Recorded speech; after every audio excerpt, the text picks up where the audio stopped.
नमस्ते बच्चों, कैसे हैं आप सब। आज हम छायावाद की मूल प्रवृत्तियाँ या विशेषताएं इनके बारे में पढ़ेंगे। तो हमारा प्रश्न है, छायावाद की विशेषताएं या प्रवृत्तियाँ बताएं। तो छायावाद क्या है? द्विवेदी युग की प्रतिक्रिया है छायावाद। द्विवेदी युग में राष्ट्रीयता के प्रबल स्वर में प्रेम और सौंदर्य की कोमल भावनाएं दब गई थी।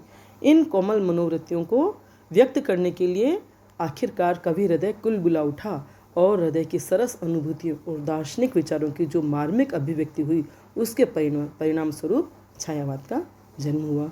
तो छायावाद की निम्नलिखित विशेषताएं या मूल प्रवृत्तियां हैं। जहाँ तक हो सके सभी बातों को, मतलब जितनी भी हो सकती है उसकी विशेषताएं, उन सबको मैंने समेटने का प्रयास किया है। पहला है बिंदु, व्यक्तिवाद की प्रधानता।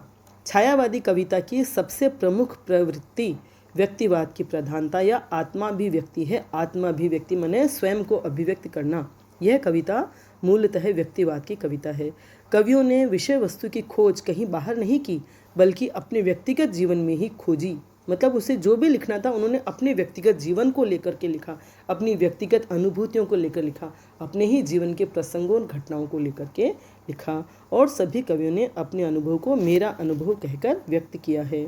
इनमें अपने व्यक्तित्व के प्रति अगाध विश्वास और प्रेम है और अपने निजी जीवन के प्रसंगों, घटनाओं और सुख दुख की अभिव्यक्ति बहुत ही भावपूर्ण ढंग से की है। प्रसाद के आंसू और पंत के उच्छ्वास में व्यक्तिवाद की ही अभिव्यंजना हुई है।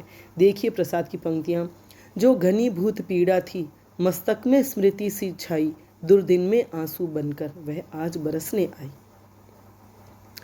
इनकी अनुभूतियाँ जो है वह भी बड़ी ही मार्मिक है और उनकी अभिव्यक्ति भी बहुत ही मार्मिक है। मतलब इनकी जो अनुभूतियाँ हैं वह बहुत ही कोमल और दर्द से भरी हुई है। निराला की कई कविताओं में उनके निजी जीवन के सत्य अभिव्यक्त हुए हैं। राम की शक्ति पूजा जो कविता है उसमें राम की हताशा और निराशा के माध्यम से उन्हीं की निराशा व्यंजित हुई है। उन्हें जीवन भर लोगों के जिस विरोध को झेलना पड़ा और जीवन में जो भी उनके जीवन में दुर्घटनाएं हुई, उनकी पत्नी की मृत्यु हो गई, बेटी की मृत्यु हो गई और उन्हें क्या क्या दुख झेले, उन सब की गूंज इन पंक्तियों में है। धिक जीवन जो सदा ही पाता आया विरोध, धिक साधन जिसके लिए सदा ही किया शोध। दूसरा बिंदु है प्रकृति प्रेम और चित्रण। छायावादी कवियों का प्रकृति के प्रति अत्यंत आकर्षण और प्रेम रहा है। उन्होंने प्रकृति को इतना महत्व दिया है कि बहुत से लोग इसी को छायावाद समझते हैं। इन कवियों ने प्रकृति पर मानवीय चेतना का आरोप करते हुए उसे हंसते और रोते भी दिखाया है। कवियों ने प्रकृति का नारी रूप में चित्रण कर अपने सौंदर्य बोध और प्रेम की अभिव्यक्ति की है। प्रसाद जी की ये पंक्तियाँ देखिए, पगली हा संभाल ले कैसे, छूट पड़ा तेरा आंचल, देख बिखरती है मणिराजी, अरे उठा बेसुध चंचल। प्रकृति की चेष्टाओं में किसी नव यौवना की चाल ढाल का भी वे प्रतिबिंब देखते हैं। दिवसावसान का समय मेघ में आसमान से उतर रही वह संध्या सुंदरी परी सी, धीरे धीरे धीरे। ये निराला की पंक्तियाँ हैं। कवि मानव जीवन की समस्त भावनाओं और अनुभूतियों को प्रकृति के माध्यम से अभिव्यक्त करता है। महादेवी वर्मा में भी यह प्रवृत्ति विशेष लक्षित होती है। जैसे मैं बनी मधुमास आली, और अन्य देखिए, मैं नीर भरी दुख की बदली, विस्तृत नभ का कोई कोना, मेरा न कभी अपना होना, परिचय इतना इतिहास यही, उमड़ी कल थी मिट आज चली। अगला बिंदु है नारी सौंदर्य का चित्रण। छायावादी कवियों में नारी सौंदर्य के प्रति विशेष आकर्षण है, लेकिन उन्होंने नारी के प्रति उदात्त दृष्टिकोण अपनाकर समाज में उनके सम्माननीय स्थान को प्रतिष्ठित किया है। रीतिकालीन कवियों ने नारी को विलास और उपभोग की सामग्री मात्र माना, किंतु छायावादी कवियों ने उसे प्रेरणा का उत्स मानकर, प्रेरणा का स्रोत मानकर गरिमा प्रदान की। वह प्रेम, करुणा, दया और क्षमा की देवी है और इसलिए श्रद्धा की पात्र है। प्रसाद जी की पंक्तियाँ देखिए, नारी तुम केवल श्रद्धा हो, विश्वास रजत नग पग तल में, पीयूष स्रोत सी बहा करो, जीवन के सुंदर समतल में। पंत जी ने नारी को देवी, सहचरी, प्राण और माँ कहकर उनके प्रति आदर भाव प्रकट किया है। निम्न पंक्तियों से उनके विचारों को समझा जा सकता है। तुम देवी आहा कितनी उदार, वह मातृभूमि है निर्विकार, हे सर्व मंगले तुम महती, सबके दुख अपने पर सहती। नारी सौंदर्य का एक चित्र और देखिए। प्रसाद जी की पंक्तियाँ हैं ये, नील परिधान बीच सुकुमार, खुल रहा मृदुल अत खुला अंग, खिला हो ज्यों बिजली का फूल, मेघबन बीच गुलाबी रंग। इस प्रकार नारी सौंदर्य में स्थूलता और शारीरिकता की अपेक्षा कल्पनाशीलता और भावात्मकता की प्रधानता है। हिंदी साहित्य में किसी भी प्रश्न का उत्तर देते समय या किसी भी बात का मतलब जवाब देते समय उसके प्रमाण स्वरूप काव्य पंक्तियाँ देना बहुत ही जरूरी है। तो इन विशेषताओं में भी हम उनकी काव्य पंक्तियों को उद्धृत कर रहे हैं जिससे वे पुष्ट हो जाती है। अगला बिंदु है प्रेम चित्रण। छायावादी कवियों ने नारी को प्रेम का आलंबन माना है, नारी के प्रेम को अलौकिक माना है। इनके प्रेम की पहली विशेषता है इन्होंने स्थूल सौंदर्य की अपेक्षा सूक्ष्म सौंदर्य का अंकन किया है, जिसमें स्थूलता, अश्लीलता और नग्नता नहींवत है। इन कवियों के प्रेम की दूसरी विशेषता है वैयक्तिकता, मतलब व्यक्तिगत प्रेम। जहाँ पूर्ववर्ती कवियों ने राधा, उर्मिला और पद्मिनी के माध्यम से प्रेम व्यंजना की है, वहाँ इन्होंने निजी प्रेमानुभूति की व्यंजना की है। इन्हें जीवन में किसी से प्रेम हुआ है उसी की अभिव्यक्ति इन्होंने अपनी काव्य रचनाओं में की है।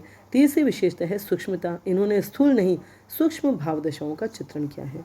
इसमें मिलन की अनुभूतियों की अपेक्षा विरह अनुभूतियों का व्यापक चित्रण है। पंतकृत ग्रंथि और प्रसादकृत आंसू और आत्मकथा में ऐसे प्रणय चित्रण है। एक चित्र देखिए, शशि मुख पर घूंघट डाले, अंचल में दीप छिपाए, जीवन की गोधूली में कौतूहल से तुम आए। पांचवा बिंदु है दुख और वेदना की अभिव्यक्ति। छायावादी काव्य में दुख और वेदना की अभिव्यक्ति हुई है। महादेवी तो वेदना और पीड़ा की प्रतिमूर्ति ही है। वे अपने वेदना विभल हृदय की तुलना मेघखंड से करते हुए कहती है, मैं नीर भरी दुख की बदली, विस्तृत नभ का कोई कोना, मेरा न कभी अपना होना, परिचय इतना इतिहास यही, उमड़ी कल थी मिट आज चली, मैं नीर भरी दुख की बदली। प्रसाद के आंसू काव्य में भी वेदना की ही कहानी है।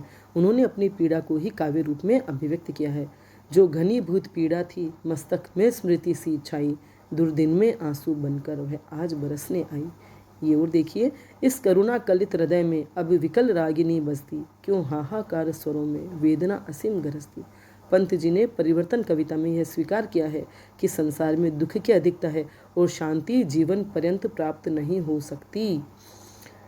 उनकी पंक्तियां देखिए, यहाँ सुख सरसों शोक सुमेरु, अरे जग है जग का कंकाल, वृथा रे यह करुण चीत का, शांति सुख है उस पार। ठीक है। अब अगला बिंदु है रहस्य भावना।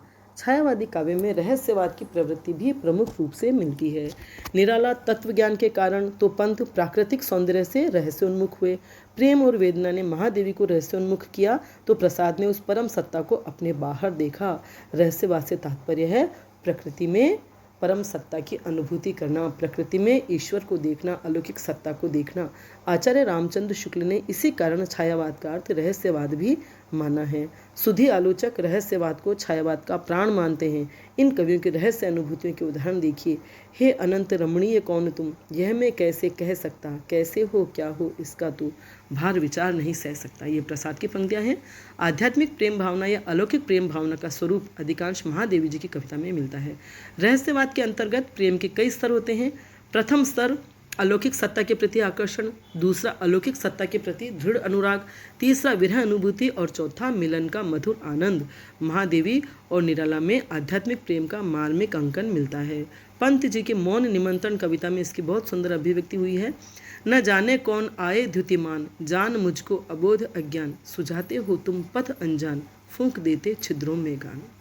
निराला की तुम और मैं कविता में उस परमात्मा से अनेक संबंध जोड़े गए हैं। यदि वह हिमालय है तो मैं उससे निःसृत होने वाली गंगा, यदि वह हृदय के भाव है तो मैं उससे जन्म लेने वाली कविता। तुम तुंग हिमालय श्रृंग और मैं चंचल गति सुर सरिता, तुम विमल हृदय उच्छ्वास और मैं कांत कामिनी कविता। महादेवी वर्मा अपने आंसुओं से उस परम सत्ता के पग पखार लेना चाहती है। जो तुम आ जाते एक बार, कितनी करुणा कितने संदेश, पथ में बिछ जाते बन पराग, गाता प्राणों का तार तार, अनुराग भरा उन्माद राग, आंसू लेते वह पग पखार। ठीक है, समझ में आ रहा होगा। अब है बिंदु नंबर 7, कल्पना की प्रधानता। द्विवेदी युगीन काव्य विषयनिष्ठ और वर्णन प्रधान था। छायावादी काव्य व्यक्तिनिष्ठ और कल्पना प्रधान है। इस कविता में मनोजगत की वाणी को प्रकट करने का प्रयास है। मनोजगत के सूक्ष्म भावों को साकार करने के लिए उर्वर कल्पना शक्ति का प्रयोग किया है। इन्होंने केवल कल्पना पर भी कई गीत लिखे हैं। आपने जितने भी उदाहरण देखे उनमें आपको उनकी कल्पना क्षमता का अनुभव हो रहा होगा। अगला बिंदु है राष्ट्रीय और सांस्कृतिक जागरण। छायावादी कवियों ने अपनी रचनाओं के माध्यम से राष्ट्र प्रेम को व्यक्त किया है। वीरों को उत्साहित करने वाली कविताएं लिखी गई है। प्रसाद लिखते हैं, हिमाद्रि तुंग श्रृंग में प्रबुद्ध शुद्ध भारती, स्वयं प्रभा समुज्ज्वला स्वतंत्रता पुकारती। महादेवी वर्मा कहती है, चिर सजग आंखें उनिंदी, आज कैसा व्यस्त बाना, जाग तुझको दूर जाना। इन कवियों की रचनाओं में भारतीय संस्कृति के प्रति अगाध श्रद्धा और प्रेम मिलता है। प्रसाद जी की पंक्तियाँ देखिए, अरुण यह मधुमय देश हमारा, जहाँ पहुँच अनजान क्षितिज को मिलता एक सहारा। माखनलाल चतुर्वेदी के गीतों में राष्ट्रभक्ति अपने चरम उत्कर्ष पर है। पुष्प की अभिलाषा में उन्होंने एक पुष्प की यह इच्छा व्यक्त की है कि उसे शहीदों के चरणों तले आने का सौभाग्य मिले। माखनलाल चतुर्वेदी कह उठते हैं, मुझे तोड़ लेना वनमाली, उस पथ पर तुम देना फेंक, मातृभूमि पर शीश चढ़ाने, जिस पथ जावे वीर अनेक। नवा बिंदु है दार्शनिकता। इनकी रचनाओं में वेदांत से लेकर आनंदवाद तक का प्रभाव दिखाई देता है। बौद्ध और गांधी दर्शन की झलक भी दिखाई देती है। अद्वैतवाद का उदाहरण देखिए, तुम तुंग हिमालय श्रृंग और मैं चंचल गति सुर सरिता, तुम विमल हृदय उच्छ्वास और मैं कांत कामिनी कविता। निराला। धर्म के क्षेत्र में रूढ़ियों और बाह्यचारों से मुक्त व्यापक मानव हितवाद, जैसे औरों को हंसते देखो मनु, हंसो और सुख पाओ, अपने सुख को विस्मृत कर लो, सबको सुखी बनाओ। कामायनी से ये प्रसाद जी की पंक्तियाँ हैं। अंतिम बिंदु है शैलीगत प्रवृत्तियाँ। जब काव्य की विषय वस्तु बदली तो कला पक्ष भी बदलना ही था, शैली भी बदलनी ही थी। मुक्तक गीति शैली के सभी तत्व मिलते हैं इनकी कविताओं में। वैयक्तिकता, भावात्मकता, संगीतात्मकता, संक्षिप्तता और कोमलता, प्रतीकात्मकता, प्राचीन और नवीन अलंकारों का प्रचुर उपयोग, मानवीकरण, विरोधाभास और विशेषण विपर्य का विशेष प्रयोग उन्होंने किया है।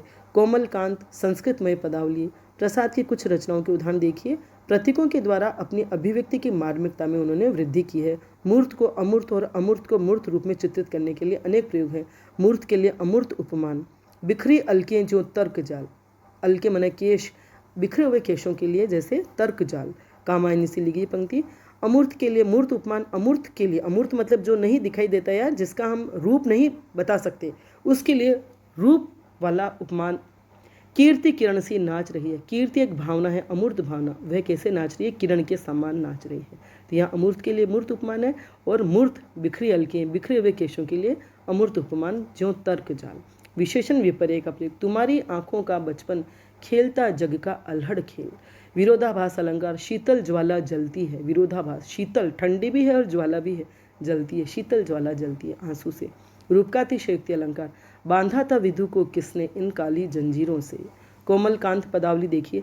मृदु मंद मंद मंथर मंथर लघु तारिणी सी सुंदर। इन कवियों ने मुक्त छंद और अहतुकांत दोनों प्रकार की कविताएं लिखी हैं। प्राचीन छंदों के साथ साथ नवीन छंदों के निर्माण की प्रवृत्ति भी मिलती है। लाक्षणिकता का अद्भुत सौंदर्य मिलता है। इन कवियों ने सीधी सादी भाषा को लेकर लाक्षणिक और अप्रस्तुत विधानों द्वारा उसे नितांत मौलिक बनाया है। प्रसाद की बीती विभावरी जागरी कविता में इसकी लंबी श्रृंखला मिलती है। बीती विभावरी जागरी, अंबर पनघट में डूबो रही, तारा घट उषा नागरी, खग कुल कुल सा बोल रहा, किसलय का अंचल डोल रहा, लो यह लतिका भी भर लाई, मधु मुकुल नवल रस गागरी, बीती विभावरी जागरी। इस प्रकार छायावादी काव्य श्रेष्ठ काव्य है। अनेक गणमान्य समीक्षकों ने इसे खड़ी बोली काव्य का स्वर्णयुग कहा है, जो कि उचित ही है। चारों कवियों के आप जो स्तंभ है छायावाद के, उन कवियों के आप ढेरों उदाहरण और भी देख सकते हैं और प्रमाण स्वरूप हर बिंदु के लिए प्रस्तुत कर सकते हैं। वीडियो पसंद आया हो तो लाइक करें, फ्रेंड्स के साथ शेयर करें, मेरे चैनल को सब्सक्राइब करें, बेल आइकन भी अवश्य टच करें ताकि जो भी वीडियो मैं बनाऊंगी उसकी सूचना आपको मिल जाएगी। धन्यवाद।